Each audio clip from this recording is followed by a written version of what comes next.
Sallallahu ala Muhammad. Sallallahu alaihi wasallam. Sallallahu ala Muhammad.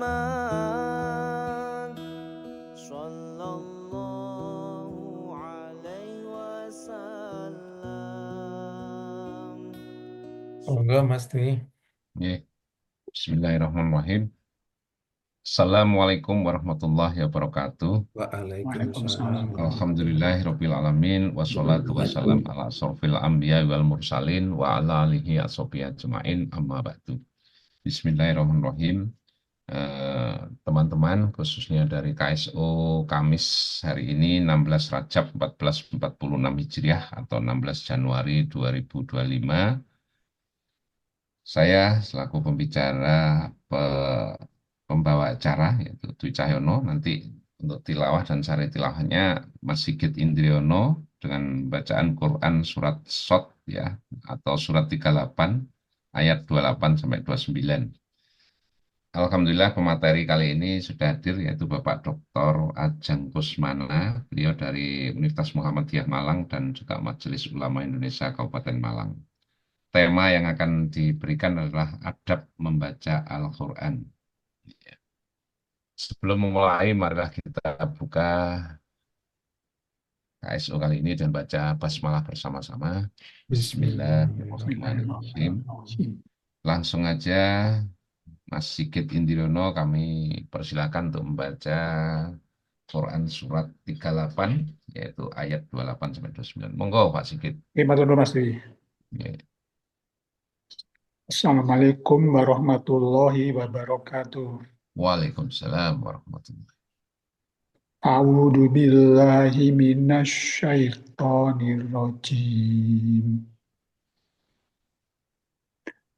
Bismillahirrahmanirrahim.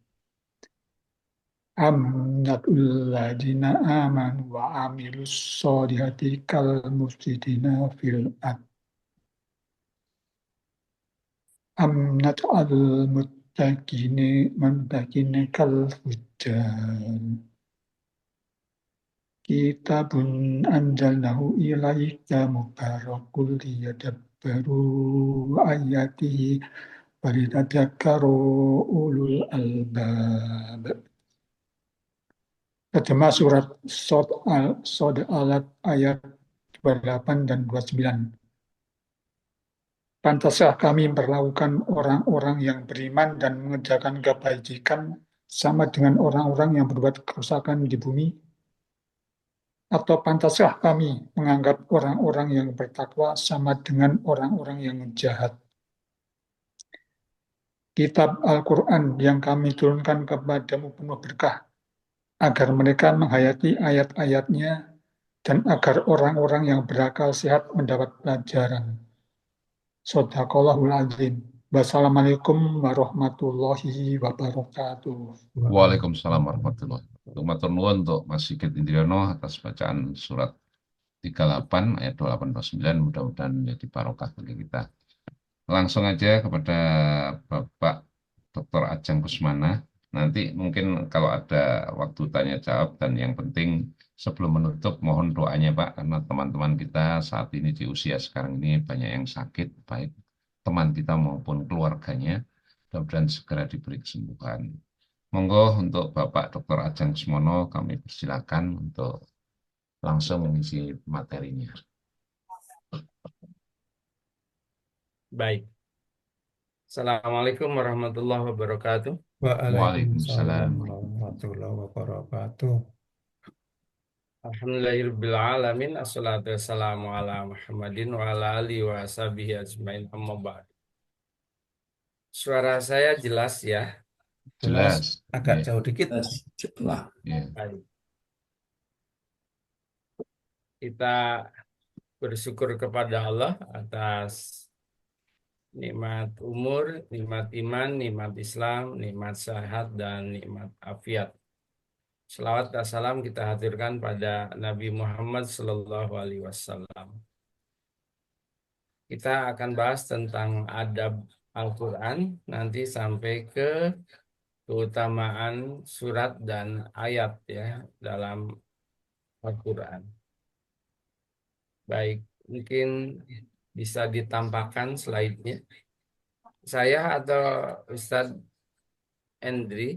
Monggo Pak Ustadz, jenengan atau saya, monggo saya belum install, Iya, monggo. belum Dari download. jenengan aja. Belum. Saya Saya kirim satunya lagi. siap. Filenya saya filenya dereng dikirim Pak Ustadz. Anu di WA. Nggih, dereng tuki ya. Oh, baik, sebentar ya. Nggih.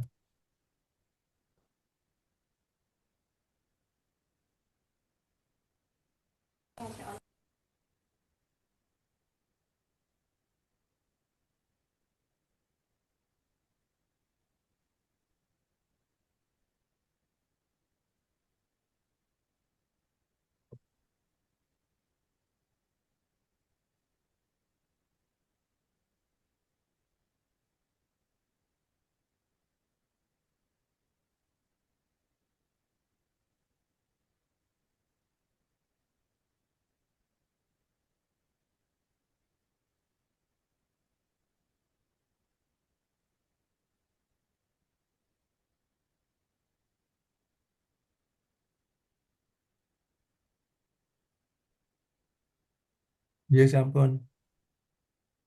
Iya, ada dua slide ya. Ada dua PPT. Yang pertama ada tilawah dulu.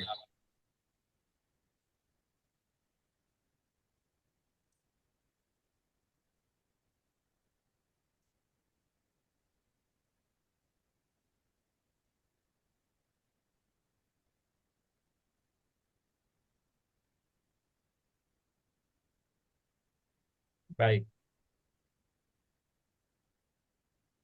Next, Al-Quran itu tuntunan, pedoman, panduan ya, dalam hidup kita. Membaca dan mendengarkan Al-Quran itu dianggap sebagai ibadah dan memiliki adab yang harus diperhatikan dan berdampak pada pahala.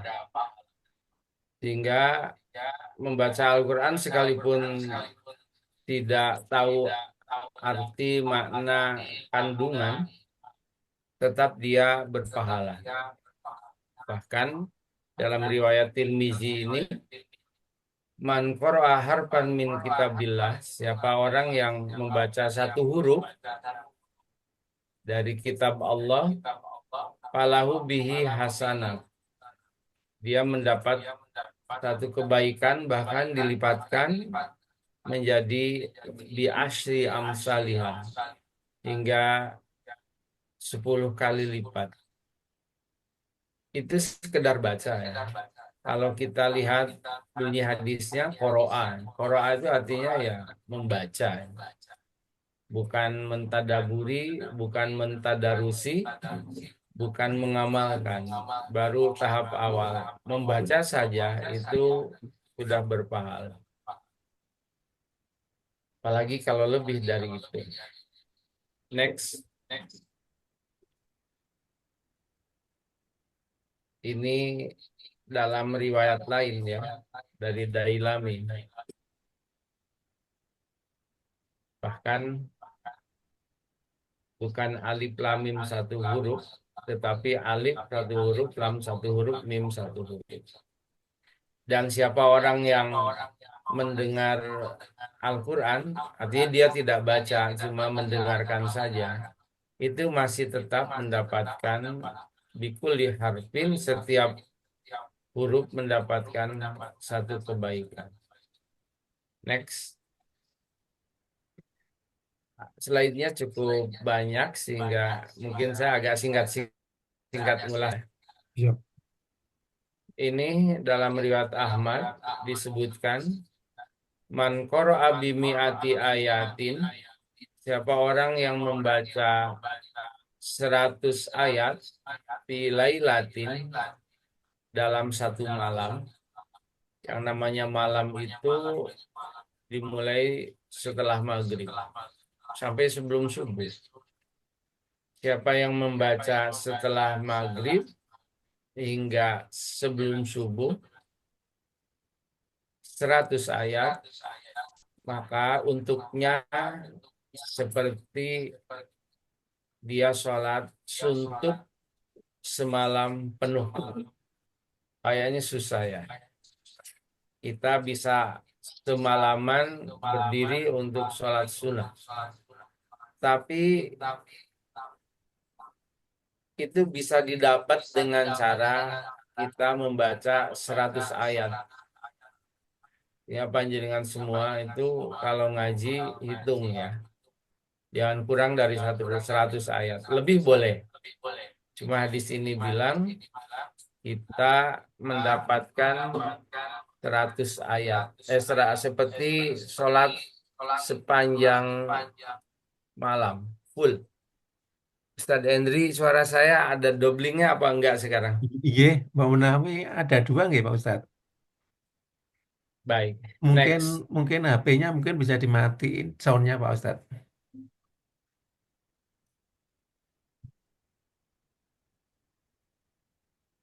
Ada hadis di mana dijelaskan surga itu merindukan 4 orang. Next. Al jannatu mustaqatun ala arba'in. Surga itu merindukan 4 kelompok orang. Yang pertama adalah talil Quran, orang yang membaca Al-Quran. Tala itu sama dengan qoro'a ya. Tala yaslu tilawatan. Sering kita mendengar tilawah. Nah, kalau dari qoro'a yaqro'u kiro'atan. Kiro'ah. Tala dengan kiro'ah itu mirip saja ya. Artinya masih tahap membaca. Kalau kiro'ah lebih ke memakai nada ya. Tajwid nada. Kalau tala itu sekedar membaca ya. Bisa diartikan seperti itu. Jadi orang sekedar membaca itu dia mendapatkan keutamaan dirindukan surga. Bukan kita yang rindu dan kita yang mau, tapi surga yang menunggu. Bagi orang yang talil Quran. Kayaknya ini yang agak ringan dibanding dengan 3 berikutnya. Yang ketiga, yang kedua, wahafidil lisan. Orang yang jaga lisan. Ini kan susah. Namanya lisan termasuk tulisan ya. Jadi orang nulis di medsos itu bisa kena pasal undang-undang IT. Padahal dia gak ngomong ya. Atau mencerca orang pakai tulisan, apalagi di medsos itu bisa dilacak karena era digital. Itu lebih susah lagi. Jadi menjaga lisan bukan hanya sekedar oral perkataan, termasuk tulisan kita. Kita bisa jaga lisan, itu surga merindukan. Jadi kalau belum dibaca, belum tahu isi, itu jangan langsung di-share kita. Apalagi setelah dibaca, kok isinya itu tidak pasti atau mengundang permusuhan. Atau kalau di-share pihak tertentu tersinggung. Nah, yang gitu itu sebaiknya nggak usah aja, karena tidak menghadirkan solusi dan tidak ngatasi masalah. Tuas ya kalau benar, kalau enggak kan jadi fitnah. Yang ketiga, wamut imil jian, ngasih makan. Ini lebih susah lagi. Bahkan indikator haji mabrur itu kan ngasih makannya. Bukan tawafnya yang paling banyak atau sa'inya yang paling jauh atau lebar jumrohnya yang paling banyak, tapi alamat dari min hajjatil mabrur atau haji mabrur itu adalah it'amul to'am atau mut'imil jian. Itu ngasih makan. Agak berat Kadang untuk keluarga mungkin kita masih struggle, kok mau ngasih orang. Ya. Dan yang terakhir yang surga rindukan adalah Soimi fi sahri Ramadan. Orang yang puasa di Ramadan. Insya Allah kita mulai puasa tanggal 1 Maret. Tanggal 28-nya itu kita udah tarawih ya. 1 Maret itu hari Sabtu, 28 itu hari Jumat. Hari rayanya tanggal 30 sehingga kita puasanya 29 hari di musim puasa tahun ini. Nah, kita fokus di yang membaca Al-Quran. Next. Iqra'ul Quran. Bunyi hadisnya bisa dicermati, baca. Bacalah Al-Quran. Karena nanti bacaan kita itu syafi'an li ashabihi. Menjadi penolong, peneman, pembantu, penyafaat. Jadi syafaat kita di alam barzah itu adalah bacaan Al-Quran. Bukan lain-lain. Bukan syafaat Nabi. Bukan syafaat sanak keluarga. Tapi bacaan Quran kita. Saya sarankan memang yang agak mudah itu adalah setelah maghrib sampai isya. Itu kalau 100 ayat mesti dapat itu. Kalau pas gak ke masjid di rumah gitu, HP-nya simpan. Lalu semua diajak bareng, ngumpul, lalu baca. Karena yang akan nolong kita bukan orang tua kita, bukan kerabat kita, keluarga kita, tapi bacaan kita. Dan ini hadisnya sahih ya. Tentang bacalah Al-Quran nanti akan menjadi penyafaat di hari kiamat, di alam barzah. Sehingga malaikat Munkar Nakir pun itu tidak bisa mengusir sosok peneman kita yang nanti bacaan Quran menjelma menjadi pendamping, peneman kita sampai datangnya kiamat nanti. Next.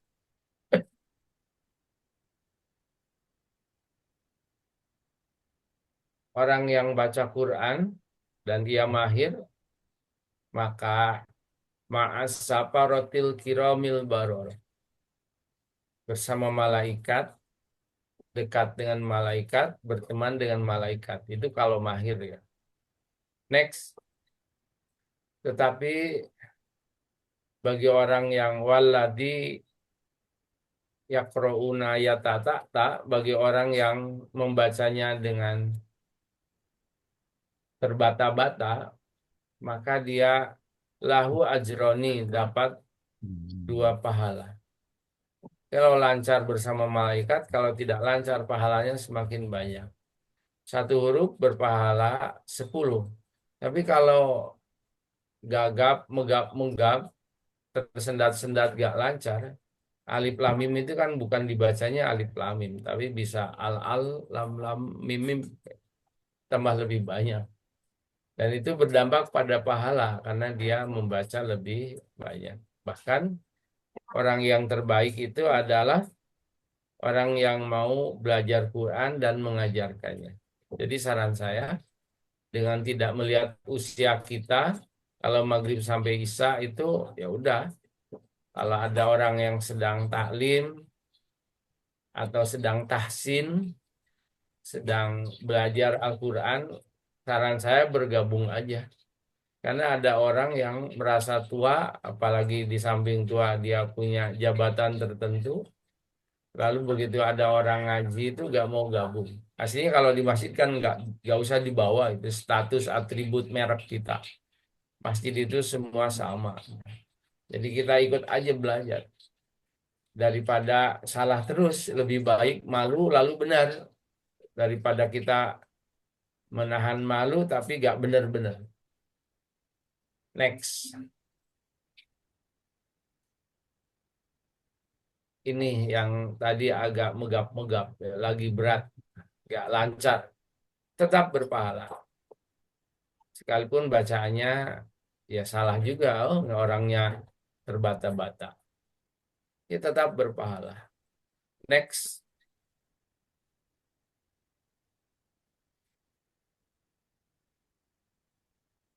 bisa dilanjut slide-nya. Dan orang itu akan diangkat derajatnya dengan membaca Al-Quran. Nah, kita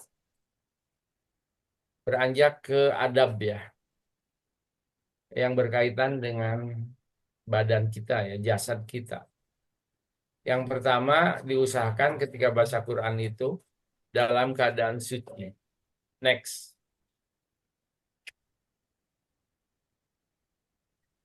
Kelompok pertama mengatakan wajib ya. Next. Dengan merujuk kepada firman Allah surat Waqiah. Yang saya tahu mereka pakai dalil ini. Padahal di dalil ini bukan membaca. Kalau kita artikan laya masuhu, nggak boleh nyentuh ilal mutoharun, kecuali hamba Allah yang disucikan. Kalau kita lihat redaksi masa ya musuh laya masuhu itu artinya nyentuh bukan baca. Ketika ada orang mengambil dalil baca dengan ayat ini, saya kira nggak tepat ya, nggak relevan. Yang kedua, mutoharun toharo yutohiru toharotan bahwa mutohirun wadaka mutoharun. Mutohar itu kalau diartikan yang disucikan. Makhluk yang disucikan bukan kita ya, tapi malaikat. Ya kalau ini dipakai dalil untuk orang kalau nggak suci nggak boleh baca, saya tidak setuju ya, tidak sepaham karena redaksinya tidak menunjukkan kata baca. Kalau baca itu kan qoro'a ya qoro'u, tala ya jlu, itu baca. Tapi ini masa ya musuh artinya nyentuh. Jadi yang berbeda pendapat di kalangan para ulama itu bukan baca, tapi nyentuh. Kalau baca sih boleh, kalau nyentuh ya pakai dalil ini. Jadi nggak boleh nyentuh. Dan yang disentuh adalah mushaf, bukan HP ya. Jadi kalau baca pakai HP, pakai gadget, gawe itu ya boleh banget berarti. Nggak ada masalah. Next. Jadi di era sekarang ini tidak ada alasan untuk tidak baca Al-Quran. Next.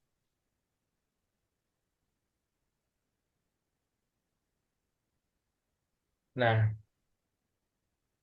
yang ini dalilnya ya surat Waqiah ya. Tidak menyentuh. Jadi yang berbeda di sini, di bahasan menyentuh. Diartikan mutahharun itu orang suci, suci dari hadas, atau suci dari najis, atau suci dari keyakinan.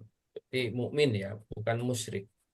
Karena bagi orang kafir, orang musyrik itu baca Al-Quran nggak ada makna, ya nggak berpahala juga. Ada hadis yang mengatakan la tamusul Quran, tidak boleh nyentuh Quran illa wa anta tohir. Ini agak spesifik. Kecuali engkau dalam keadaan tohir. Tohir itu artinya suci. Hal ini merupakan kesepakatan para imam kaum muslim bahwa yang dalam kondisi berhadas kecil atau besar tidak boleh nyentuh kecuali ditutup dengan pelapis. Tapi ini kepada mushaf ya, bukan kepada HP atau gawe. Ini kelompok pertama yang mengatakan dalam keadaan suci ketika menyentuh mushaf. Next.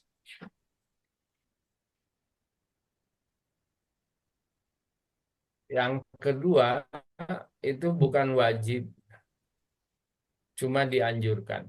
Next.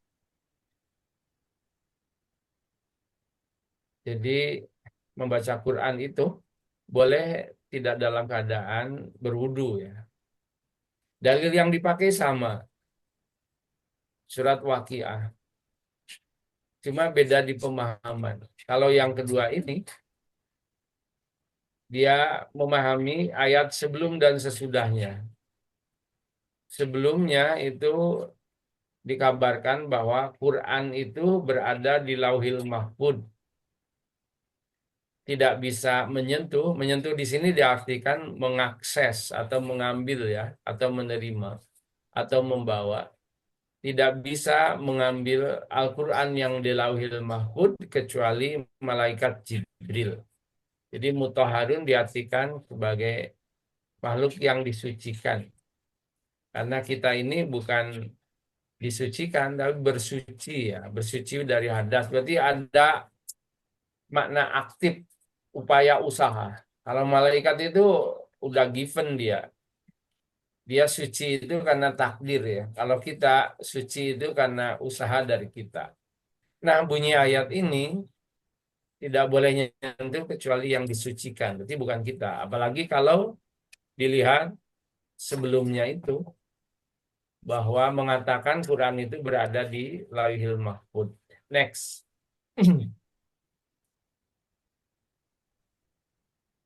Apalagi kalau dilihat ini Waqiah ini turun di Mekah sehingga jenisnya Makkiyah ya. Padahal ketika di Mekah itu gak ada mushaf.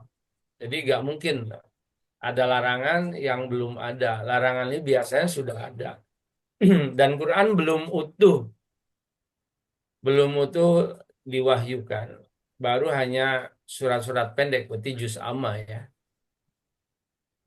Terpautnya antara ayat ini turun di Mekah dengan pertama kali dicetak mushaf itu 30 tahun. Pada masa Khalifah Utsman baru ada mushaf, itu pun hanya 5 yang beredar. 5 mushaf. Jadi bagaimana ini ayat bicara tentang menyentuh mushaf ketika itu nggak ada mushaf dan nggak tahu berapa ayat yang akan diturunkan. Dan baru dicetak secara massal kolosal Quran itu di masa Umar bin Abdul Aziz. Jadi 900 tahun kemudian baru ada jenis mushaf. Oleh karena itu tidak wajib dalam keadaan suci ketika menyentuh mushaf. Cuma disunahkan aja karena dia firman Allah, kalam ilahi atau wahyu ya. Dan tidak harus juga mencium, cuma kalau mau mencium ya enggak apa-apa. Cuma bukan wajib. Next. Dari pendapat mufasir disimpulkan bahwa yang dimaksud dengan mutahharun itu adalah bisa orang yang suci, yang benar beriman, melaksanakan perintahnya dan menjauhi larangannya. Orang ini yang akan sampai di menyentuh isi kandungan Quran. Sedangkan orang yang tidak suci tidak akan pernah dia menyentuh, menerima kandungan dan isi Al-Quran. Jadi yang dimaksud dengan ayat itu bisa jadi malaikat atau manusia atau kedua-duanya. Next, meski demikian, dalam keadaan suci tetap itu lebih baik. Masalah yang kedua, orang haid baca Al-Quran. Apa itu boleh? Ada hadis yang mengatakan la taqra'ul haidu wala junubu syai'an minal Quran. Enggak boleh orang haid dan orang junub nyentuh Al-Quran atau membaca ya. Di sini bunyinya la taqra'. Jangan baca. Tapi hadis ini batil. Hadis ini enggak bisa diterima. Bahwa hadisnya masuk di hadis dhaif. Karena para wanita di masa Nabi yang mengalami haid, Nabi justru menyuruh untuk berzikir. Dan baca Quran itu masuk di dalam konsep zikir. Jadi tidak dilarang. Bahkan ketika Baca basmalah, hamdalah itu kan intinya Al-Quran. Dan dibaca tentunya. Itu dituntunkan setiap melakukan pekerjaan. Dan bahkan Nabi nyuruh para wanita yang haid sekalipun itu ketika datangnya Idul Fitri atau Idul Adha untuk ikut datang di tempat sholat. Bahkan disuruh dengan bertakbir, bertasbih. Dengan ini menunjukkan bahwa boleh ya membaca. Cuma yang nggak boleh itu adalah tawaf ya. Ketika Aisyah ikut haji bersama Nabi, ya Nabi menyuruh melakukan yang lain-lain, mulai dari mabit, wukuf, lempar jumroh, sa'i, kecuali satu ketika tawaf. Karena tawaf itu harus dalam keadaan suci. Walau ada yang berpendapat tidak, tapi saya lebih ke pendapat yang harus dalam keadaan suci. Karena sholat itu bentuk lain, tawaf itu bentuk lain dari sholat. Sehingga kalau batal di putaran tertentu, sebaiknya wudhu, jangan tayamum. Karena tayamum itu sah kalau nggak ada air. Lah di Masjidil Haram itu penuh dengan air. Keluar dikit air. Sebelum mau ke arah Mas'ah, arah sa'i itu ada tempat wudhu di situ. Atau kalau kita ke belakang itu bawa satu botol minuman zam-zam itu wudhu di tempat sampah itu kan ada tempat-tempat itu bisa. Mungkin apalagi pakai semprotan ya, itu lebih praktis. Cuma ketika menyemprot wajah dan tangan itu harus ada tetesan air karena nyuruhnya dicuci. Jangan sampai batal tawaf lalu kita tayamum padahal ada air, atau di pesawat tayamum padahal kita bawa semprotan yang airnya banyak. Nah, itu. Next. Nabi tidak terbatas situasi dalam setiap keadaan membaca Al-Quran. Next. Hadisnya bahwa yadkurullaha ala kulli ahyani. Ketika Aisyah ditanya gimana Nabi kalau dia zikir, maka dia mengabarkan Nabi itu kalau berzikir udah enggak memperhatikan waktu. Jadi dalam segala keadaan, dalam setiap keadaan. Nah, tidak selalu dalam keadaan suci. Termasuk ketika turun ayat itu tidak menunggu suci. Sehingga membaca Al-Quran disamakan dengan berzikir. Dan Nabi itu berzikir dalam segala keadaan. Boleh dalam segala keadaan kita membaca Al-Quran. Next.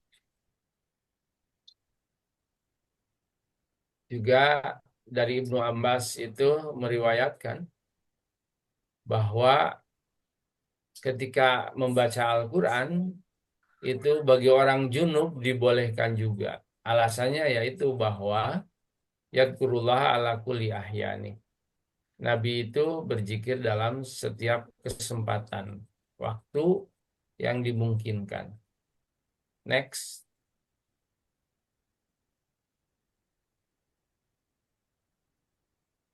Faqad hukiya anhu juga Ibnu Abbas lebih menegaskan dibolehkannya membaca Quran bagi orang junub yang riwayatnya ghairu wahidin, lebih dari satu, cukup banyak ya. Next.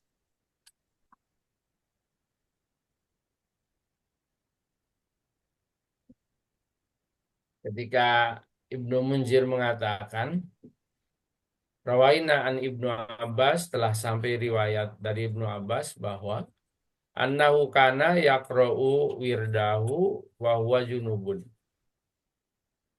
Beliau membaca wirid sebelum tidur ketika sedang junub. Ketika ditanya kenapa kok bisa, dia jawabannya alaisa fi jaufihi. Bukankah hafalan Quran itu ada dalam tubuhnya? Sehingga labak sabih, tidak apa-apa baca Quran dalam keadaan tidak berwudu atau tidak dalam keadaan suci. Karena bacaan Quran itu berada dalam tubuh orang itu. Apalagi kalau tidak baca mushaf gitu ya, langsung dia baca karena hafal itu gak ada masalah. Next. Ya, tentunya sebelum membaca Al-Quran itu kita dahului dengan ta'awud. Karena ada bunyi ayat, next. Allah berfirman, "Faida qara'tal Qur'ana," kalau mau baca Quran itu bukan basmalah, tetapi fasta'id billah. Bacalah ta'awud, berlindung dari setan yang terkutuk. Baik Bapak Ibu, ini udah jam 5.54. Ini baru separuh. Satunya itu kita bahas tentang fadilah surat ayat tertentu. Sampai jam berapa kita ngaji nih, Ustadz Endri? Biasanya jam 7 Pak Ustadz dengan tanya jawab. Oh gitu, berarti Monggo. masih ada 1 jam. Nggih. Baik, Yang satu mana? kita lanjutkan ke fadilah surat dan ayat di PPT satunya. Kalau mau tanya jawab dulu boleh. Kalau nggak ada, kita lanjut ke fadilah surat dan ayat.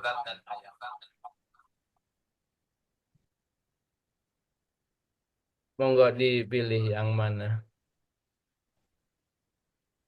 Pak Dwi? Mau lanjutin atau mau tanya jawab? Monggo kalau ada yang mau tanya jawab, terus nanti Kalau boleh saya tanya dulu Pak Ustadz. ya saya juga. Iya. Di tadi ada ungkapan mutataharun Pak Ustadz. Oke. Itu tadi disebutkan orang yang suci beriman itu menyentuh isi kandungan. Ini maknanya dalam konteks membaca atau membaca, memahami, mengerti. Kumaha Pak Ustadz? Iya. Kalau konteks letterlek ayat itu adalah menyentuh. Tidak bisa menyentuhnya kecuali saya lebih condong ke makhluk yang disucikan. Yang disucikan itu kalau diklasifikasi yang pertama adalah malaikat ya. Yang kedua orang beriman.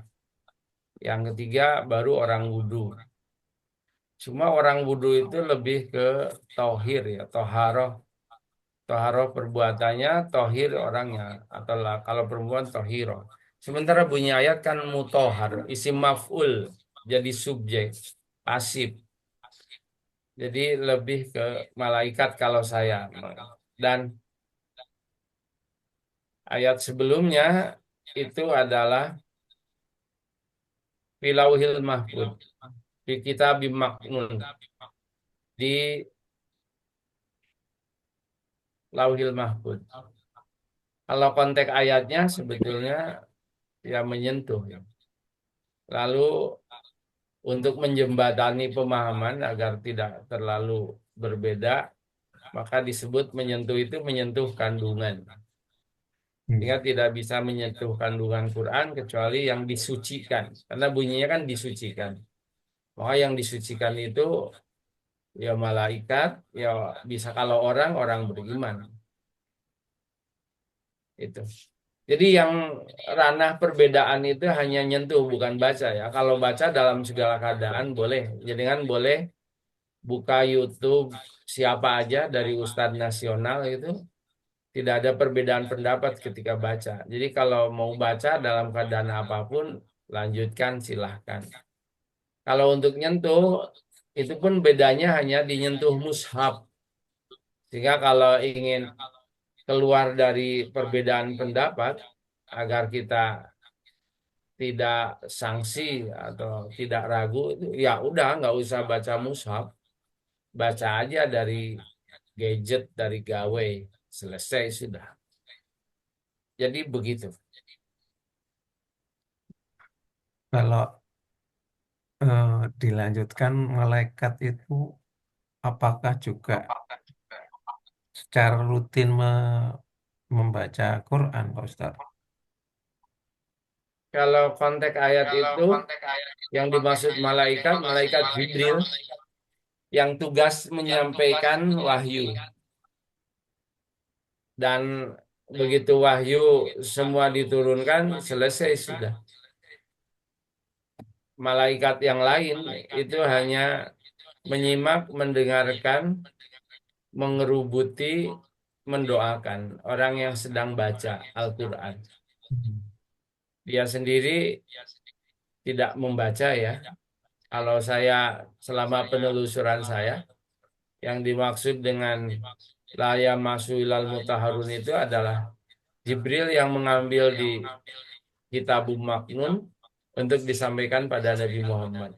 Setelah wahyunya selesai, maka selesai juga karena Quran kan selesai. Dan Quran itu tidak ada atau tidak akan turun lagi karena ini wahyu terakhir. Akmaltu wa atmamtu, telah genap dan sempurna. Dan memang terbukti ya, sampai sekarang itu nggak pernah ada lagi agama baru, ada agama baru. Dan Quran itu terjamin dan Allah yang berjanji menggaransi. Inna nahnu nazzalna dzikra wa inna lahu lahafidun. Allah tidak menggaransi pada kitab lain kecuali Al-Quran. Di Al-Quran itu kalau kita bukan orang Arab, kehilangan titik udah nggak bisa baca. Ini nun apa ba ya. Begitu hilang titiknya nggak bunyi. Jadi bukan hilang huruf ya, hilang bagian dari huruf, titik itu udah nggak bunyi. Sehingga Qurannya bisa ditarik lagi. Saya kalau lagi ngajar bilang ke nonis, karena ada yang nonis ikut di kelas. Saya tanya berapa ayat yang kamu hafal? Dia bilang 1 ayat, Pak. Terus saya suruh baca dengan bertanya dulu surat apa, pasal berapa, ayat berapa. Dia nyebutkan lalu saya buka Google. Dia suruh mengucapkan, saya simak, ternyata salah. Sambil saya tunjukkan, bacaanmu salah, kayaknya ada nggak hafalan lain? Dia bilang, nggak ada Pak, cuma itu. Tapi ketika saya tanya kepada yang muslim, apakah kamu hafal Al-Fatihah? Dia bilang hafal Pak. Anas apalak Al-Ikhlas? Dia bilang hafal. Itu udah 20 ayat itu. 7 tambah 3 tambah 5 tambah 5. Saya masih tanya, ada nggak yang lain yang kamu hafal? Ya Yasin Pak, saya hafal. Loh, kalau gitu udah 102. Saya tanya, ada nggak yang lain? Waqiah Pak, saya hafal. Itu udah 93. Jadi seorang muslim itu bukan 1 ayat, ratusan ayat dia hafal. Dan dalam bahasa asli ketika Quran diturunkan. Yang nonis yang saya tanya, tahu nggak kitab sucimu turun dalam bahasa apa? Dia geleng kepala. Punya nggak kitab asli ketika kitab sucimu turun? Dia nggak punya juga. Pernah nggak baca? Dia bilang nggak bisa bacanya. Jadi tambah jauh. Ini pembuktian bahwa Quran itu memang terjaga ya. Seperti itu. Monggo yang lain. Mungkin saya tanya Pak Ustadz, ini Iya. ada yang misalnya kalau malam Jumat atau Jumat baca surat Al-Kahfi itu katanya ada kalau apa nggak ada waktu bisa baca depannya yaitu ayat 1 sampai 10 kemudian Al-Kahfi yang 100 sampai 110 gitu. Boleh nggak kayak gitu? Apa sudah dianggap? Iya. Bahasan saya ke situ ini. Yang akan dibahas itu tentang Al-Kahfi. Jadi yang ideal ayat 1 sampai 110 di satu surat. Ya, Kalau nggak bisa, maka ayat 1 sampai 10 di awal. Ya, Kalau nggak bisa lagi, ayat 100 sampai 101 sampai 110 di ujung. apakah itu sudah dianggap membaca Al-Kahfi? Lengkap. Ya, ada keutamaan kalau baca 10 ayat awal atau 10 ayat akhir akan terbebas dari godaan atau gangguan atau bujukan Dajjal. Dajjal Hmm. itu pendusta yang mengatakan ini baik padahal buruk, ini tuntunan padahal tontonan, ini agama padahal urusan dunia. Jadi kita nggak akan tertipu dengan itu. Itu yang 10 ayat. Tapi kalau kita baca 110 ayat, nah itu yang akan kita bahas. Banyak keutamaannya. Itu Al-Kahfi. Kalau baca Yasin gimana, Pak? Ah, Oh, Yasin itu suratnya doib, hadisnya doib semua. 83 Saya ayat, Pak. ntar kirim aja ya, karena waktunya nggak cukup kalau sambil Hmm. baca Yasin.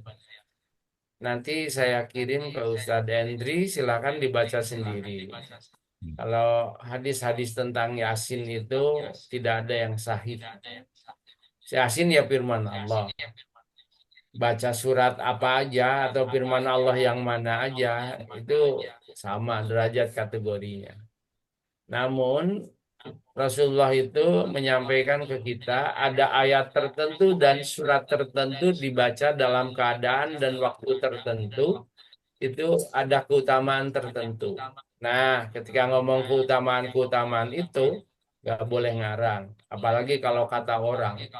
Dan nggak boleh juga disandarkan. Oh, ini kata guru saya, ini ijazah dari guru saya, ini dari kitab A, kitab B. Sementara tidak mengutip sabda Nabi. Karena agama itu adalah apa yang datang dari Allah dan Rasul-Nya. Kalau bukan dari Allah dan Rasul-Nya, itu bukan dalil. Karena bukan wahyu, bukan hadis. Tapi semacam pendapat. Namanya pendapat bisa benar, bisa salah.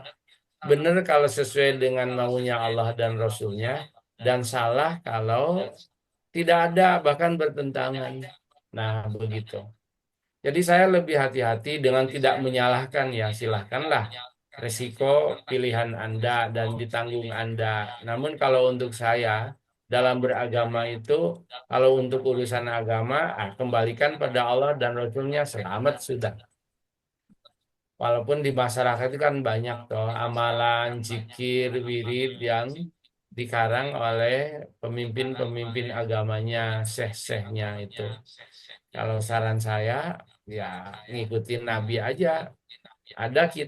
Ada namanya Imam An-Nawawi ya, yang punya kitab Al-Azkar. Kira-kira ya tebelnya sekitar 700 atau 800 halaman yang isinya adalah zikir wirid yang dari Nabi.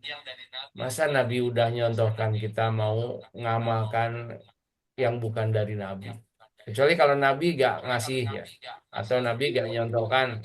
Ya silahkan. Cuma kalau agama itu kan Allah berfirman. Telah lengkap dan sempurna. Atmamtu wa akmaltu wa atmamtu. Genap dan sempurna. Genap tidak ganjil, sempurna tidak kurang. Lagian wa raditul lakumul Islam Madinah. Aku rela, ridho, nerima Islam sebagai jalan hidup bagimu. Dan setelah itu lalu Nabi wafat nggak berselang lama, 18 hari kemudian. Setelah Allah bilang selesai sudah, genap sempurna sudah, rela sudah aku dengan Islam sebagai jalan hidup kalian dan petunjuk panduan hidup kalian sini. Seperti itu. Jadi boleh ya. Saran saya sih itu Al-Kahfi dihafal aja. Yang Kalau 110. orang-orang hafal 30 juz ya kita ini minim surat Kahfi lah.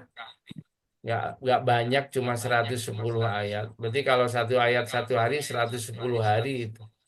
Dan kalau dibaca dengan hafal itu cuma butuh 15, maksimal 20. Masa dari 1440 menit dalam sehari diambil 20 menit kita cuma mau baca 10 ayat awal atau 10 ayat akhir. Kok kayaknya sibuk banget ini kita. Jadi diusahakan aja. Dan itu terjadi di malam Jumat atau di hari Jumat. Nah, kita akan ke situ ini bahasannya. Boleh tanya Ustaz, Monggo. Ji. kalau surat Al-Mulk itu eh, memberikan syafaat untuk menyelamatkan azab kubur. Bagaimana Ustaz? Iya, itu kita akan bahas. Jadi bawahnya Al-Kafi bahasan sekarang Al-Mulku. Dan seperti yang Panjenengan sampaikan, benar itu. Jadi kita akan bahas semua. Kebetulan muncul di pertanyaan-pertanyaan ya. Padahal sesungguhnya bahasan kita akan ke situ. Iya, Ya, betul itu. Kita bahas ya setelah ini. siap Ustaz. Terima kasih. Ji, sami-sami. Gimana? Ada yang lain atau kita bahas? Lanjut aja Pak Ustadz. Dah, monggo. Lanjut ya, biar gak muncul di pertanyaan. Iya, ini. Baik, baik. Ini bisa dilewati aja. Jadi Ramadan kita insya Allah 1 Maret dimulai tanggal 1 ya. Tanggal sampai 28-nya udah terawih. 29 ya. Cak? Next. Di tanggal 30-nya kita udah hari raya. Saya ngutip karena yang kehisab atau yang memakai kalender Hijriah global itu baru Muhammadiyah. Tinggal yang saya kutip dari Muhammadiyah. Ketika global tunggal, itu berarti seluruh dunia berlaku. Jadi nanti akan sama dengan Arab Saudi, dengan Turki, dengan negara yang udah pakai kalender global. Ya karena bumi ini satu, lalu ibadah kita ngiblatnya ke Mekah, apalagi kalau nanti wukuf, kan nggak bisa beda kita. Dengan kalender Hijriah global, maka akan sama. Ketika wukuf, ya itulah tanggal 9. Idul Fitrinya juga, kalau memakai tunggal, global, dan tunggal, itu akan bersamaan nanti. Next.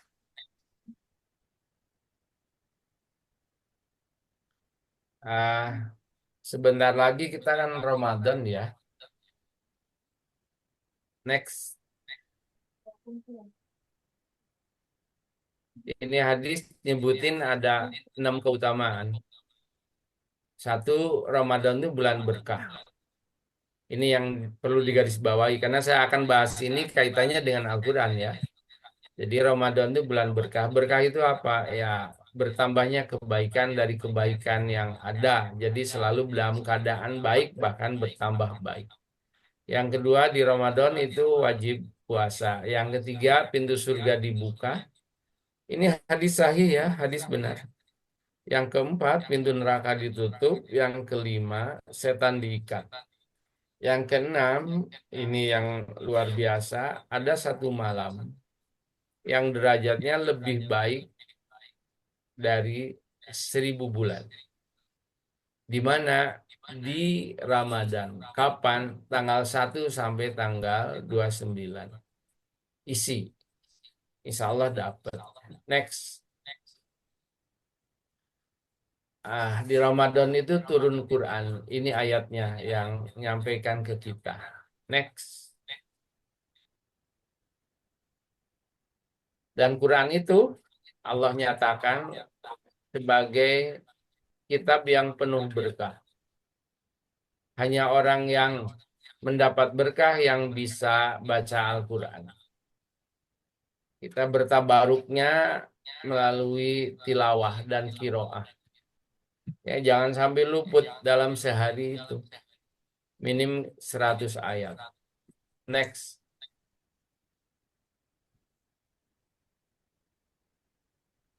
Next.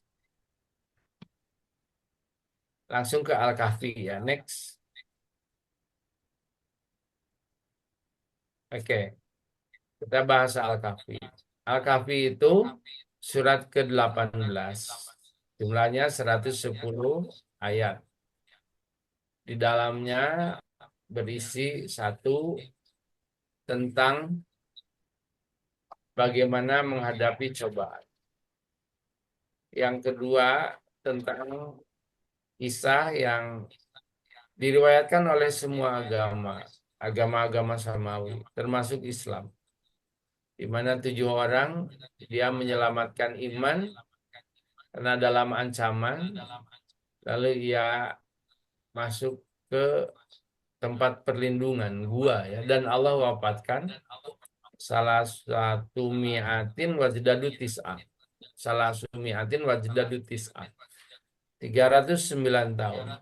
Tapi ketika ditanya kam labistum, berapa lama tinggal di sini, beliau salah satu dari mereka atau mereka menjawab yaumun au ba'da yaum. Kami tinggal di sini sehari atau setengah hari. Ada kisah tentang Sohibul Jannatain, pemilik kebun. Ada juga tentang kisah Nabi Musa dan Khidir. Jadi kisah tentang pentingnya ilmu dan hidayah, dan kisah Nabi Zulkarnain, seorang pemimpin. Next. Ketika kita membaca Al-Kahfi, maka hadis next ini menyampaikan ke kita akan alahu minan nuri. Kita akan bercahaya. Cahaya itu simbol kebaikan. Yang kedua, cahaya itu petunjuk, cahaya itu hidayah. Jadi orang yang baca Al-Kahfi selalu dia terbimbing dalam hidayah. Sampai ke Baitil Atiq, sampai ke Masjidil Haram. Jadi kalau sholat khusyuk ya. Kalau ada adzan datang. Jadi fokusnya ke kiblat. Makanya kalau sedang umroh atau haji, saya sarankan ketika hari Jumat harus ke Masjidil Haram. Apapun keadaannya. Dan kita baca Al-Kahfi di situ. Kalau duduk mungkin diusir askar, maka sambil berputar melambat kita baca Al-Kahfi dari gadget. Syukur-syukur hafal. Makanya hafal jadi penting. Kita baca sambil ngelilingi Ka'bah. Insya Allah ada berkah di situ. Karena bunyi hadisnya letter luck dan hadisnya sahih ya.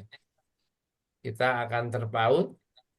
Kita akan selalu terkait fokus ke kiblat kita. Next.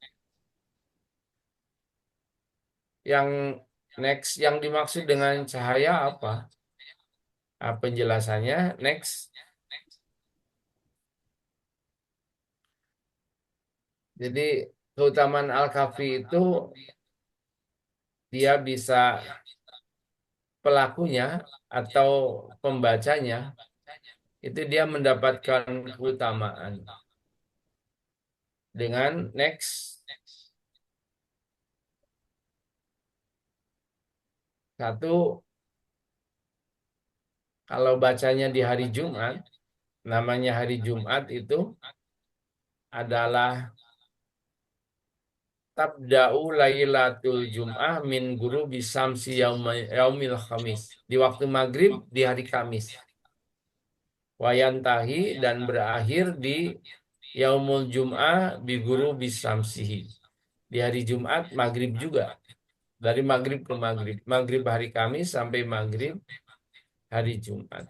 Maka dalam durasi itu kalau kita baca ado'alahu minan nuri, akan bercahaya bagi pelakunya sampai bentangannya di antara dia sampai ke Ka'bah, Baitil Atiq.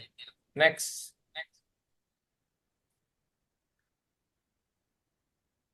Yang dimaksud dengan cahaya di sini adalah boleh jadi yahtamilu annaha fid dunya, di dunia ini, atau yahupuhun nuru hadi musafahah, membentang nanti sampai ke akhirat. Satu, wa yakunu alamatan lil malaikati ala qabulil amalihi. Ketika kita baca Al-Kahfi, malaikat menyaksikan, mencatat, menerima amalnya. Yang kedua, Ketika kita baca Al-Kahfi di hari Jumat itu, yadfa'u anhu sayatin, tolak bala ya, menolak bala dari setan, gangguan setan, rayuan dan bujukannya. Maka kalau Al-Kahfi lebih baik semua anggota keluarga di hari Maghrib, di hari Kamis itu baca sudah. Itu kalau dibaca dengan serius bisa selesai 20 menit. Maghrib sampai Isya kan 45 menit ya. Nah, itu baca Al-Kahfi cuma 20 menit aja. Tidak lama, 110 ayat. Yang ketiga, wa yuhtamalu ayyakuna hadan nur. Boleh jadi cahaya yang dimaksud adalah hidayah yang menerangi hati. Sehingga orang yang rajin baca Al-Kahfi hatinya lembut, hatinya hidup, hatinya sehat. Qalbun salim. Dan yang akan bertemu dengan Allah itu adalah man ata biqalbin salim. Yang datang dengan hati yang sehat, hati yang hidup. Dan untuk merawat hati, bacalah Al-Kahfi. Yang keempat, atau akan bercahaya fi basarihi au basiratihi au fi kulli ahwali, dalam pandangannya ya, penglihatannya, sehingga dia terbimbing. Tidak diarahkan pada yang enggak-enggak dan tidak pada hal yang mubazir. Sehingga dijaga betul. Yang kelima, au huwa nurun yas'adu lahu ma'amalihi ilas sama. Jadi cahaya yang naik sampai ke aras, sampai ke langit.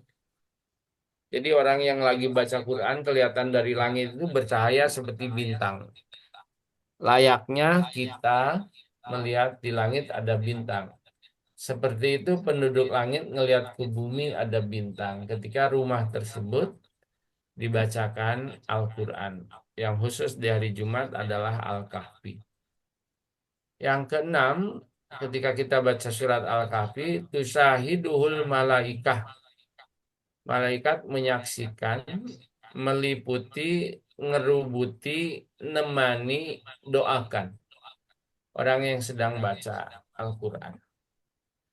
Siapa-siapa orang yang ingin ditemani malaikat, ya banyakin baca Quran. Siapa-siapa orang yang ingin ngobrol dengan Tuhan, ya banyakin baca Quran. Karena itu firman Tuhan kan. Cuma kita nggak terpilih sebagai Rasul. Maka kalau kita ingin selalu berdialog, lah bacalah firman-Nya, ya Al-Quran itu. Yang ketujuh, au yastau lahu fil akhirah nurun, atau digenapkan cahayanya nanti di akhirat. Jadi yang akan menemani kita itu ya Al-Quran. Di tengah kegelapan barzah, di tengah kegelapan kesepian, kesendirian alam kubur, maka datanglah orang yang menerangi dan menemani kita. Dan itu adalah bacaan Al-Quran. Ya, tidak semua orang bisa. Banyak kendala untuk baca Al-Quran. Bersyukur kita kalau dalam hidup ini masih ada waktu luang untuk rutin baca Al-Quran. Tidak semua orang bisa. Disibukkan dengan urusan dunia. Sehingga hari-harinya ngejar dunia. Akhiratnya kelupakan. Terlupakan. Next. Yang kedelapan. Ziyadatan ala ghairi yaumal qiyamah. Menjadi tambahan.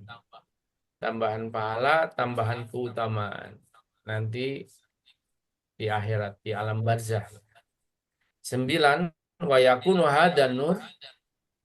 Boleh jadi cahaya yang dimaksud adalah cahaya yang Allah kasih bagi pembacanya, di mana hatinya selalu terpaut terkait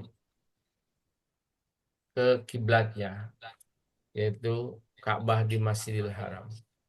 Jadi wahadal hadis ini targibu wal hasu, berita gembira dan anjuran ala qiraati suratil kahfi yaumal jum'ah, untuk merutinkan baca surat Al-Kahfi di hari Jumat.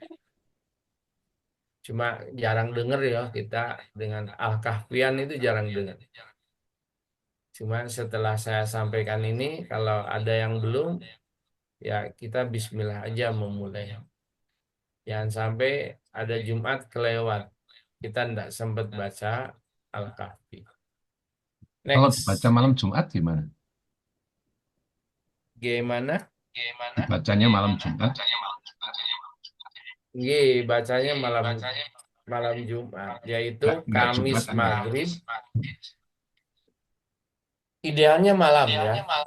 Ya, Namanya malam ya sampai sebelum subuh. Cuma hadis tadi, kan penjelasan dari Syekh Utsaimin itu masih boleh yaumil Jum'ah, di hari Jumat. di hari Jumat. Hari Jumat itu berakhir maghrib di hari Jumat. Saya lebih memilih pergantian hari itu masih tetap ke maghrib. Maghrib. Saya masih memilih itu. Sehingga yang aman ya setelah selesai maghrib sampai sebelum subuh. Berarti di malam Jumat ya. Karena Ya. redaksi awal itu filailati, di malam Jumat. Saya lebih condong ke malamnya daripada siangnya. Walaupun siangnya masuk ke Jumat juga. Begitu. Turun. Yang kedua, next. Man qara'a surat al-kahfi, siapa orang yang baca surat kahfi, ya ini, fi yaumil jum'ah, di hari Jumat. Kalau di awal tadi kan di malam Jumat, kalau ini di hari Jumat, maka baginya akan mendapat ado alahu minan nuri ma bainal jum'atain, tercahayai atau bercahaya atau dalam bimbingan hidayah dari satu Jumat ke Jumat berikutnya. Jadi boleh ini. Dan hadisnya sahih ya. Ini di hari Jumat. Hadisnya marfu juga. Jadi kalau nggak bisa malamnya, masih ada kesempatan siangnya. Kalau lewat Maghrib. Jumat, artinya bacanya di malam Sabtu. Nah, mohon maaf saya nggak nemu keutamaan. Ya dianggap sebagai bacaan pada umumnya ya. Tetap berpahala dan bagus. Cuma ketika ngunduh keberkahan dengan pahala tambahan, ya ditentukan harinya. Jadi nggak boleh memang menentukan hari dengan bacaan tertentu kalau tidak ada kabar resmi dari Nabi. Termasuk baca surat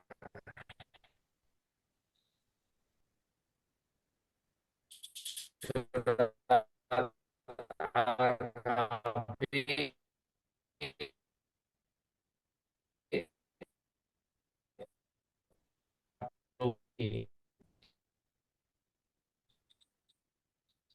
selama 40 Jumat berturut-turut. Saya belum nemu hadisnya. Pernah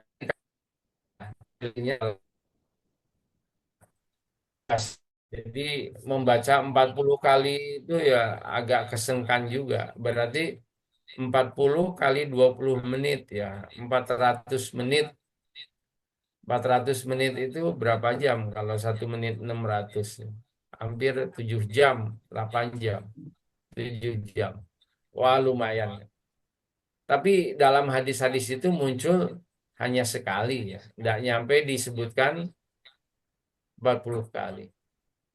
Gitu. Oke, next.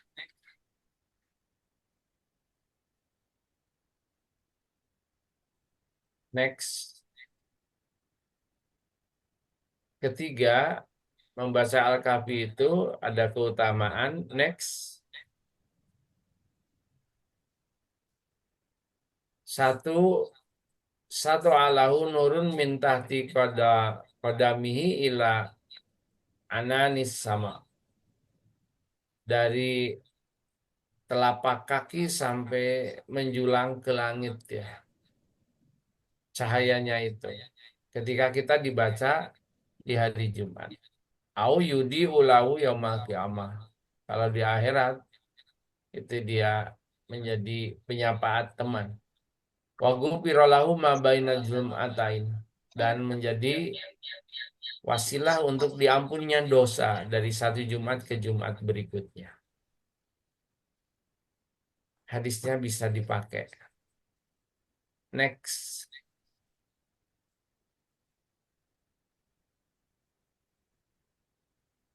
Next. Yang keempat, ini yang tadi ditanya. Next. Membaca 10 akhir surat Kahfi, maka terlindung dari fitnah Dajjal. Dajjal itu pembohong ya, kebohongan. Jadi mengelabui urusan agama, urusan dunia dan agama sekaligus. Makanya kita berlindung. Ini cuma baca 10 akhir ya. Apalagi kalau semuanya ya utama sekali. Ini kalau sangat sibuk sekali. Dan bunyi hadisnya jelas qoro'a, membaca. Min akhiril kahfi asro ayatin 10. Next.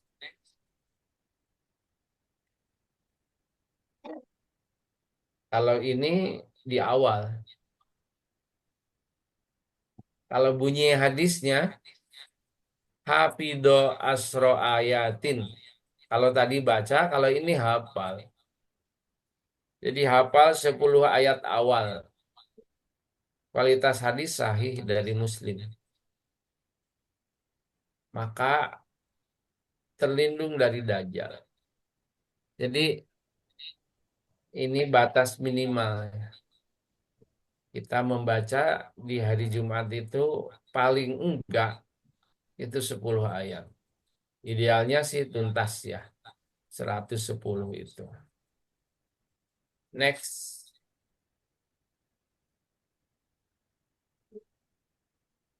Imam Syafi'i mengatakan bahwa ketika baca surat Al-Kahfi ini, maka dia akan diselamatkan dari fitnah Dajjal. Beliau berkata, wa uhibbu kasratas salati ala nabi, dan juga diiringi dengan salawat pada Nabi. Dan di ujung dari hari Jumat atau malam Jumat itu adalah dengan membaca Al-Kahfi. Jadi pertama beliau berkata, saya ini senang banyak sholawat. Karena memang ada hadis ya, banyakin sholawat. Karena man sholatan alaya, sholallahu bihi asro sholatin. Baca sholawat, karena Allah langsung otomatis akan balas bagi orang yang baca sholawat itu 10 kali keselamatan dan keberkahan untuk dia dan keluarganya.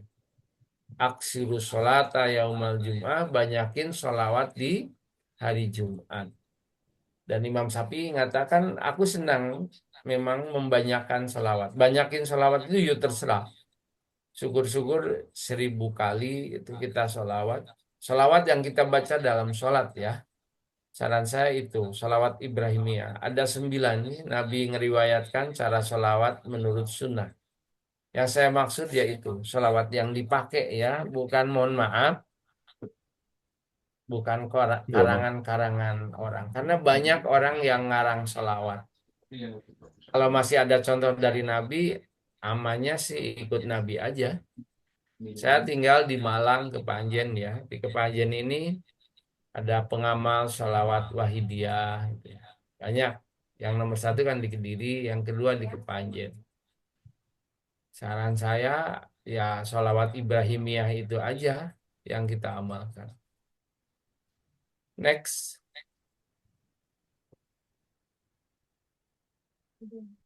Next. Juga dalam Majmud Fatawa, Syekh bin Baz mengatakan, jadi membaca surat Kahfi itu termasuk syariat, disunahkan. Dan lebih dikuatkan lagi dari riwayat Sa'id Al-Hudri. Dia menyatakan bahwa ketika baca Al-Kahfi itu sebagai sunnatan, dianggap amalan sunnah, amalan yang masyru', yang sesuai syariat, ya amal soleh. Next.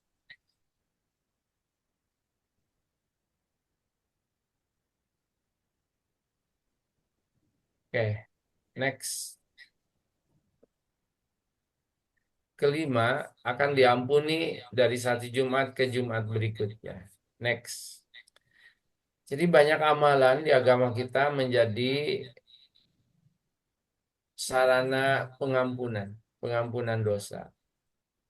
Salah satunya ketika baca surat Kahfi, bahwa kita akan diampuni dari satu Jumat ke Jumat lainnya, di samping riwayat-riwayat yang telah disampaikan bahwa dari telapak kaki hingga ke langit tersambung, dia akan bercahaya, termasuk di hari Jumat.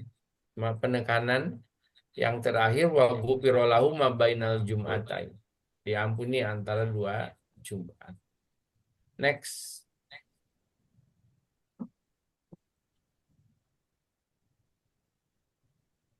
Next. Keenam, dibeli ketenangan. Next. Jadi untuk unduh ketenangan itu banyakin baca Quran. Karena dengan baca Quran Allah akan ngasih sakinah. Fa innaha sakinatan nazalat lil Quran. Karena sebab baca Quran. Saya selesai ngaji itu dilapori sama takmir, dia bilang, Ustaz, barusan adik saya dari Surabaya mampir ke sini untuk healing. Dia baru PHK. Mampir sebentar, setelah itu nyewa villa di Batu. Batu kalau musim liburan atau akhir tahun itu pengunjungnya dari mana-mana datang. Singkat cerita, dia nyewa 3 hari di villa, tinggal di villa. Setelah 3 hari kemas-kemas, dia mandi, keluar dari kamar mandi, jatuh. Jatuh, tidak sadarkan diri. Pihak hotel menelpon keluarganya. Begitu udah nyampe di TKP, segera dibawa ke rumah sakit. Saran dari dokter setelah di CT scan hanya satu. Ini saudara panjenengan hanya opsinya satu. Kalau ingin selamat, operasi besar. Kalau nggak dioperasi, sepertinya tidak tertolong. Karena pecah pembuluh darah di kepala, di otak. Akhirnya pihak keluarga musyawarah setuju untuk operasi besar. Setelah selesai operasi, meninggal dunia. Nah, jadi bayar cukup mahal karena BPJS nggak mengcover, berakhir dengan meninggal dunia. Inspirasi dari kisah nyata ini adalah sebetulnya kurang tepat sih si bapak setelah di PHK kok healing ke tempat wisata. Di sana ternyata bukan ketenangan yang ia dapat, tetapi nasibnya ia bandingkan dengan orang yang datang ke situ. Sehingga nggak tambah tenang, karena hidup kan bukan untuk dibandingkan. nggak tambah tenang. Rupanya darahnya naik ngeget sehingga pecah pembuluh darah. Harusnya sih ini si bapak banyakin baca Quran, sholat hajat, sholat tobat, jamaah di masjid, jangan lupa duha, bangun malam, munajat, minta sama Allah, jalan keluar. Insya Allah Allah ngasih ketenangan. Yang diambil bukan itu. Dia datang ke tempat wisata. Sehingga hasilnya bukan ketenangan, tapi penyesalan. Dia bahkan menggugat Tuhan kan, kenapa saya kok seperti ini, kok nggak seperti orang. Akhirnya berakhir dengan pecah pembuluh darah. Next.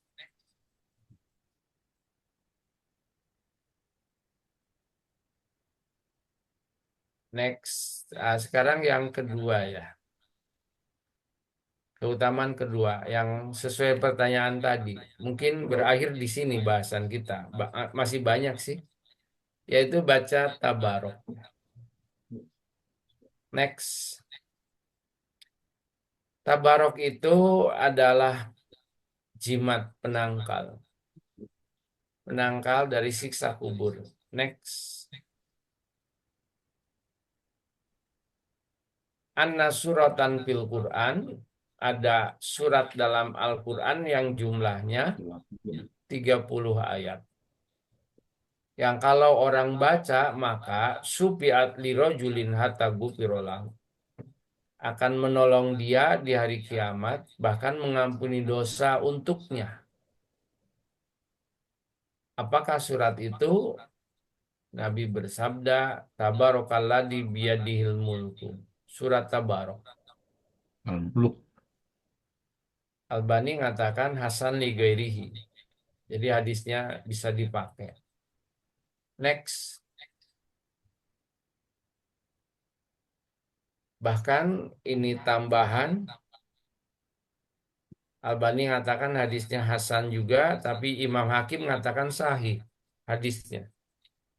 Sampai ketika baca Tabarok itu, dia akan diselamatkan dari neraka. Wa adkhaltuhul jannah. Dan dia akan dimasukkan ke surga. Kapan bacanya? Next. Bacanya adalah kullu lailatin. Setiap malam sebelum tidur. Baca Al-Kahfi. Maka Allah akan mana'ahullah biha min azabil qabri. Allah akan selamatkan pembacanya dari siksa kubur. Jadi barang siapa yang merutinkan setiap malam sebelum tidur. Dan boleh juga lebih dari satu ya. Tapi satu aja kadang saya nggak sampai. Baru setengahnya udah lupa, nggak ingat, tidur sudah. Gimana dapat nggak keutamaan? Ya niatnya mau tuntas. Masalah ketiduran itu kan uzur ya. Kalau pahala udah dicatat sepertinya. 30 ayat. Ya usahakan dihafal, karena kalau nggak hafal kita harus nyari Quran. Lalu di lampu hitam maram, nggak begitu jelas. Tapi kalau hafal kan sambil kita merebahkan diri, lalu baca ta'awud, baca tabarok. Keutamanya luar biasa. Akan diselamatkan dari siksa kubur. Menjadi ayat penangkal ya, jimat penyapaat di alam barzah. Next. Dari Jabir, ia berkata bahwa Nabi itu layanamu nggak pernah tidur kecuali sebelumnya membaca lam tamzil, surat sajadah. Wa tabarakalladzi biyadihil mulku dan surat Tabarok. Kalau kita dapat tabarok aja udah untung. Tapi Nabi itu ditambah dengan surat ke-32 ya. Surat sajadah sebelum tidur. Jadi boleh ini digabung. Next.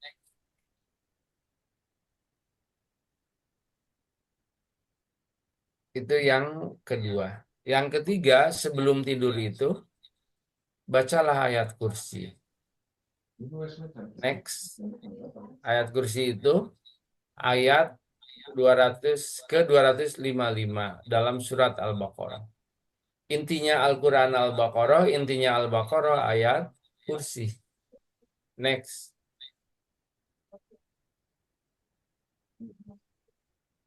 Sebab turunnya ayat kursi ini, hadisnya panjang ya. Saya ringkas aja. Dari Abu Hurairah, dia disuruh dapat tugas dari Nabi untuk jaga zakat. Malam pertama ada orang ambil harta zakat. Kemudian Abu Hurairah menangkap orang itu, orang ini berkilah. Jangan kau tangkap aku karena aku orang yang membutuhkan. Aku punya keluarga. Selesai sudah dilepas oleh Abu Hurairah. Besoknya setelah subuh Nabi bertanya, Ya Aba Hurairah, mapala asirukal bariha. Gimana itu orang yang tadi malam datang itu? Nabi tahu. Lalu Abu Hurairah bilang, ya dia beralasan sangat membutuhkan, lalu saya lepas juga. Nabi bilang, amma innahu qad kadabaka wa sayaudu. Ah, kayaknya dia bohong. Nanti malam datang lagi dia. Hari kedua sama. Next. Hari ketiga sama juga. Next. Next. Next. Jadi saya ringkas ya, karena kalau saya baca waktunya nggak cukup. Nah, di hari ketiga ini dia ngambil lagi, lalu dia bilang, lepaskan aku, mohon jangan sampai aku dibawa ke Rasulullah. Aku akan ajari sebuah bacaan yang bisa menyelamatkan engkau. Sebelum engkau naik ke peraduan atau hendak tidur, bacalah ayat kursi sampai akhir. Maka akan ada dua keutamaan. Yang satu, hafadullahu lah. Allah akan menjaga engkau.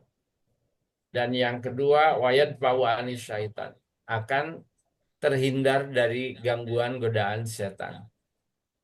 Ayat kursi yang dimaksud ya Allahul la ilaha illa wal hayyul qayyum itu. Ayat ke-255. Sampai habis hatta tahtimal ayah. Fa innaka la yazala alaika minallahi hafid. Akan dijaga oleh Allah wala yakrobannaka syaitan hatta tusbiha. Dan nggak akan diganggu setan sampai subuh. Setelah mendapat ini dari setan ya. Pernyataan dari setan jenis iblis. Besoknya Rasulullah tanya lagi. Dan Rasulullah membenarkan. Benar itu. Boleh dilakukan. Jadi ini sebetulnya hadis ya. Cuma yang nyampaikan adalah setan dari jenis iblis.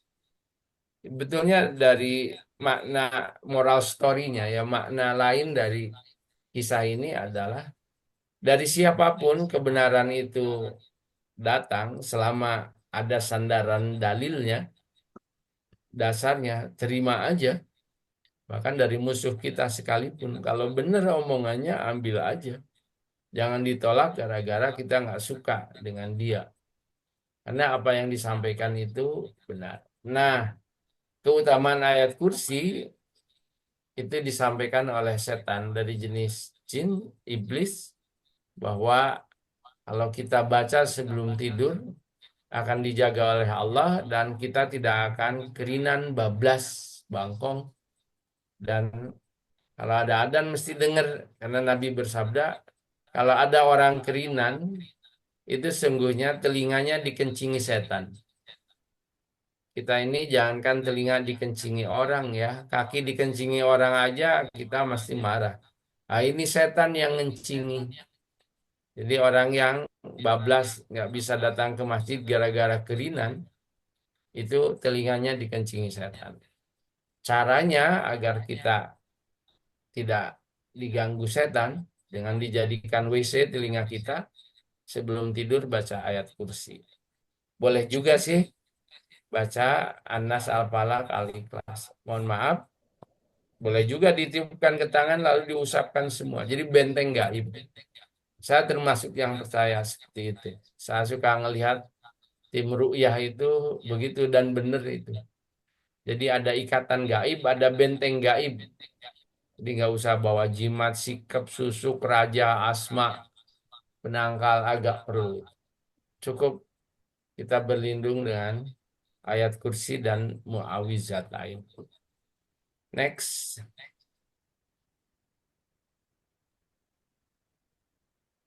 Next.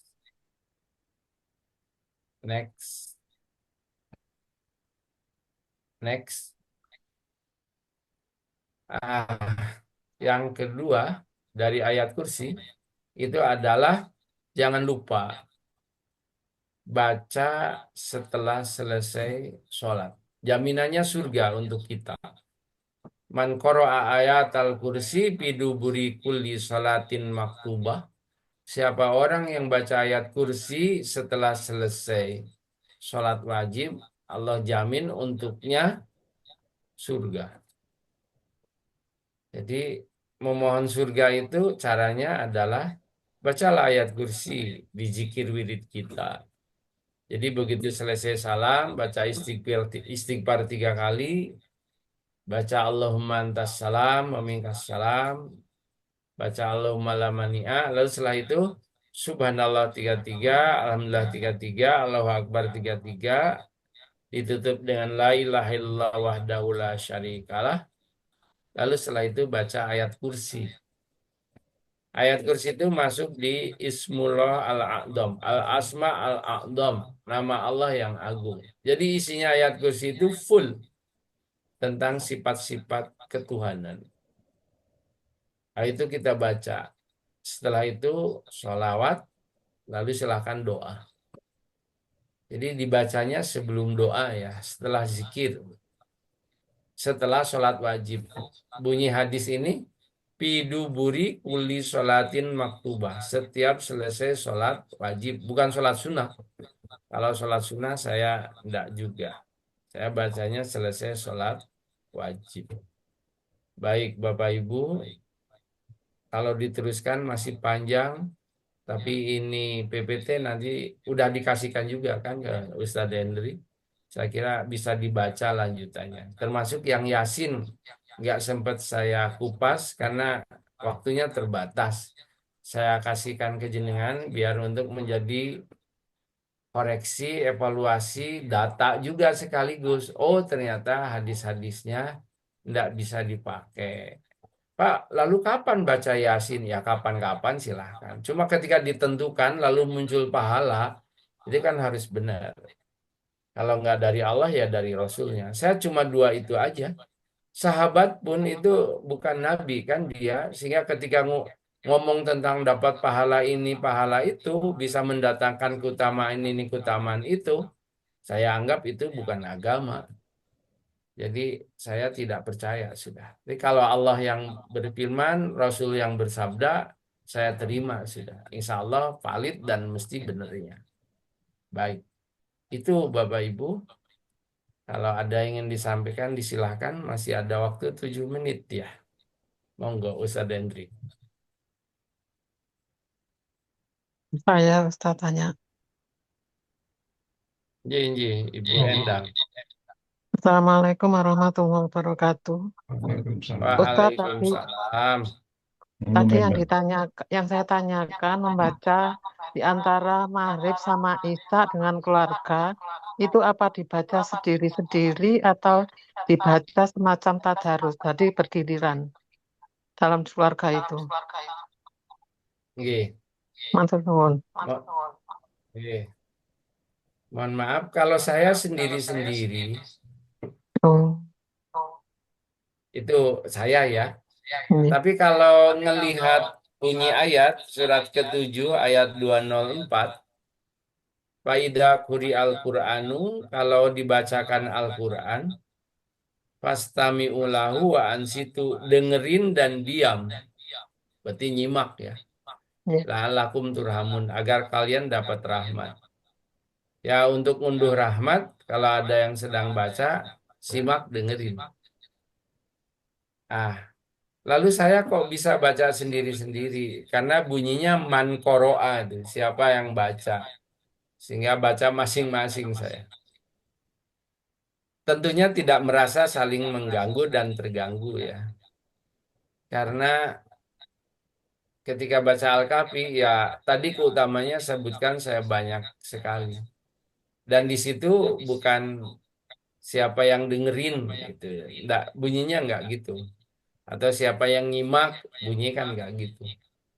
Bukan man sami'a atau man ihtama, tapi man qoro'a. Udah baca sendiri-sendiri nggak apa-apa. Dan insya Allah bacaannya udah bener kan. Kecuali kalau banyak salah gitu, ya kita simak sambil ingatin dia yang salah itu. Tapi kalau udah sama lancarnya, sama bisanya, saran saya baca sendiri-sendiri aja. Yang nggak bener itu udah nggak baca, nah, itu dia masalah sudah. Nggak dengerin, nggak baca juga, tambah HP-an, nah itu masalah. Jadi ingatkan Ibu Endang, boleh opsi pertama bergantian darus sambil Ya. nyimak benerin. Lalu muncul dapat keutamaan rahmat. Atau baca sendiri-sendiri. Seperti itu. Sambil mencahayai rumah kan. Di bawah itu masih ada sih bahasan. Cahayai rumahmu dengan bacaan Quran. Nawiru manazilakum. Di hadis yang lain buyutakum bitilawatil Quran. Rumah aja bercahaya dengan bacaan Quran, apalagi hati kita. Insya Allah hidup. Cahaya itu simbol kebaikan. Ya rahmat, ya berkah, ya petunjuk, itu cahaya. Dan sekaligus kemuliaan. Nah itu kita dapat dengan cara tilawah atau kiroah. Baca Al-Quran. Seperti itu. Ya. Terima kasih Ustadz. Yes, sami-sami. Baik Pak Ustadz, kalau masih ada dua Pak Ustadz mengenai Dajjal. Dajjal itu sebenarnya bentuk fisik atau penyakit hati ya, atau bentuk non fisik ya. Kemudian yang kedua, apabila kita sedang dalam tahap belajar menghafal surat-surat itu ya, terus kita praktekkan di sholat-sholat fardu sendiri gitu. Kalau tidak tartil atau bukan salah, itu apakah itu berdosa Pak Ustaz? Terima kasih. Yang pertama, yang pertama ya. Kalau meneliti sabda Nabi itu Dajjal itu fisikly ya, berupa fisik ya. Bahkan bermata satu. Dan yang physically banget, yang bermata satu itu ditunjukkan dengan vulgar itu di dolar Amerika ya. Di atas piramid itu betul-betul dipasang mata satu. Saya kira bukan kebetulan itu. Jadi Amerika itu dajjal betul Pak. Sampai kena bala, salah satunya bala ya. Karena Donald Trump sesumbar, nanti kalau aku udah dilantik, gak nyampe pelantikan, lalu kalau Sandra belum dibebaskan, maka pernyataan dia Timur Tengah. Timur Tengah akan dinerakakan, gajah akan dinerakakan. Sehingga di LA sekarang, California itu ya seperti neraka. Jadi ya, mulutmu harimaumu, jadi sebaiknya jagalah. Karena di situ ada Baitul Maqdis ya, yang alladzi barokna haulahu, kiblat pertama kita yang Nabi Mi'raj dari situ, dan Allah berfirman barokna haulahu, ku berkati. Kok Allah berfirman diberkati, itu Trump bilang akan dijadikan neraka Gaza itu. Yang kedua, acara selebritis penganugerahan Oscar, Piala Citra di bintang Hollywood itu, di Golden Globe 2025 ya, 2025. Itu di situ kan ada polling ya. Kesuksesan Anda itu karena siapa? Jawaban pertama karena kru dan kolega, itu 11 orang. Yang pemenang peraih itu ditanya, kenapa Anda kok sampai meraih ini? Jawabannya 11 orang karena kru dan kolega. Yang 3 orang karena doa ibu. Yang 1 orang karena Maria Lopez ya. Karena teman disebutin nama. Yang keempat Zero. Di situ pilihannya berkat Tuhan atau karena Tuhan, Gods. Dan mereka tidak ada yang jawab. Ketika dibacakan nggak ada yang jawab, Tuhan itu 0, maka mereka semua pada ketawa, melecehkan begitu. Itu terjadi tanggal 3 Januari. Ram tanggal 7 Januari, kebakaran tanggal 8 Januari. Saya lebih melihat itu adalah sinyal dari Tuhan bahwa aku ada, kamu jangan melecehkan, mengolok-olok eksistensiku kayak gitu. Nih, Allah nunjukin Amerika yang digdaya, yang adik kuasa, yang teknologinya canggih, jangankan berhadapan dengan Tuhan dan malaikat, menghadapi alam itu loh, keteteran. 48 jam hangus seluas kota Surabaya. Sampai sekarang masih tetap nyala. Jadi jangan sombong. Kira-kira seperti itu, Dajjal. Makanya mata satu kan. Mudah-mudahan nanti break itu menjadi penyeimbang. Yang kedua, kalau ingin hafalan sampai ngelontok, nggak ada salah, di luar sholat dulu dibaca. Kalau udah disimak sama anak keluarga, kok kayaknya udah benar, baru dipakai dalam sholat. Jangan sholat dipakai untuk menghafal. Ntar kalau salah, berpengaruh pada nilai sholatnya. Karena orang lupa itu kan lalu ngingat-ngingat bolak-balik. Jadi proses untuk hafalan jangan dalam sholat. Di luar sholat dihafalkan dan digurukan, yang benar digurukan. Disemakkan ke orang yang ngerti, baru setelah itu pakai dalam sholat. Sehingga khusyuk dalam sholatnya. Karena memakai ayat-ayat yang baru dihafal itu konsen banget sehingga tidak ingat ke yang lain. Itu benar sudah.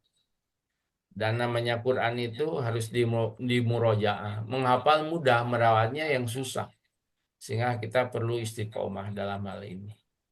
Saya kira itu jam 7:02 ya. Baik, Ya, Mas baik. Dwi. Oke. Terima kasih Pak Ajeng Kusmana atas materi-materi yang sudah diberikan. Mudah-mudahan kita bisa mencermati dan bisa melaksanakannya ya, seperti apa yang tadi sudah diberikan oleh Pak Ajeng Kusmana. Untuk itu kami mohon Pak Ajeng untuk doa untuk teman-teman kita, baik yang sehat maupun yang sudah sakit. Sebelum penutupan, mohon ada doa Pak Ajeng. Monggo, kami persilakan Pak Ajeng. Baik, 30 orang yang hadir, Iya. mudah-mudahan dianugerahi usia yang panjang, Amin. sehat, Amin. afiat, yang sedang sakit disembuhkan, Amin. yang sedang sehat dianugerahi istiqomah dalam kebaikan, Amin. dianugerahi rizki yang berkah melimpah, Amin. hutangnya dilunaskan, keluarganya sakinah mawadah warahmah, Amin. dianugerahi dzurriyyah thayyibah, keturunan yang saleh salihah. Lalu kita nanti berakhir dengan husnul khatimah, Amin. sehingga bisa reuni di surga. Amin. Al-Fatihah. Amin. Ya, matur nuwun Pak Ustadz Dr. Ajeng Kusmana Marilah kita. Allahumma salli ala Muhammad wa ala ali Muhammad. Amin. Allahumma rizqna rizqan thayyiban nafi'an wasi'an mubarakan fih. Rabbana hab lana min azwajina wa dzurriyyatina qurrata a'yun waj'alna lil muttaqina imama. Rabbana atina fid dunya hasanah wa fil akhirati hasanah wa qina azabannar. Amin. Subhana rabbika rabbil izzati amma yasifun wa salamun alal mursalin walhamdulillahi rabbil alamin. Amin.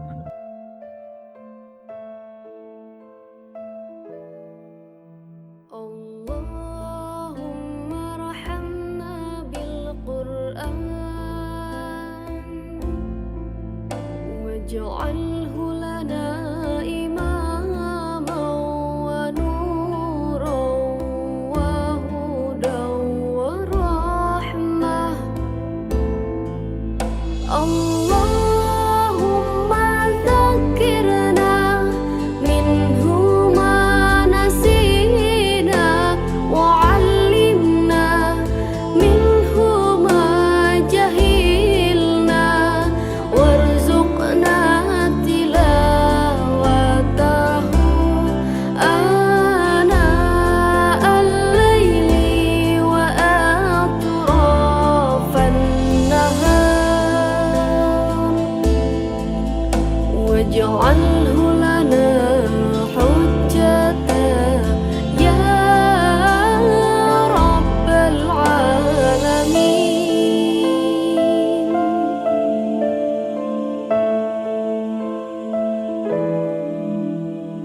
اللهم ارحمنا بالقرآن واجعل